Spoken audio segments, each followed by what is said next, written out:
আর ওলের ডাঁটা সিদ্ধ করে রেখেছি, চচ্চড়ি করব। এই সময় ওলের ডগা চচ্চড়ি করবো। কাঁঠালের বিচি আর ওলের ডগাটা কেটে ধুয়ে সিদ্ধ করে রেখেছি। এখন দেবো, বাদামটাকে ভেজে নিচ্ছি।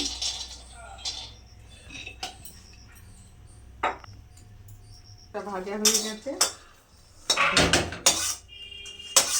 দিলাম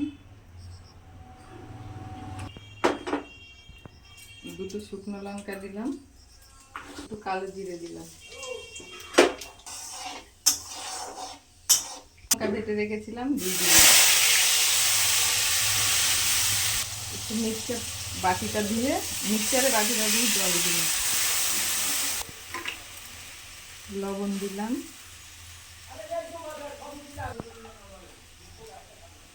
হলুদ দিলাম, অল্প একটু চিনি দিলাম। এই বাদামগুলো খোসা ছাড়িয়ে নিচ্ছে, এবার একটু বেটে নেব। বাদামের পেস্টটাও দিয়ে দিলাম।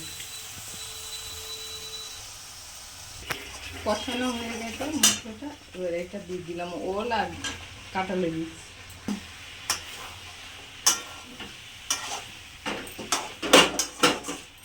5 মিনিট মতো নাড়াচাড়া করবো, দিয়ে নামিয়ে দেবো। এটা চচ্চড়ি এবার নামিয়ে দেবো। কাঁঠালের বিচি দিয়ে ওলের ডাঁটার চচ্চড়ি হয়ে গেছে।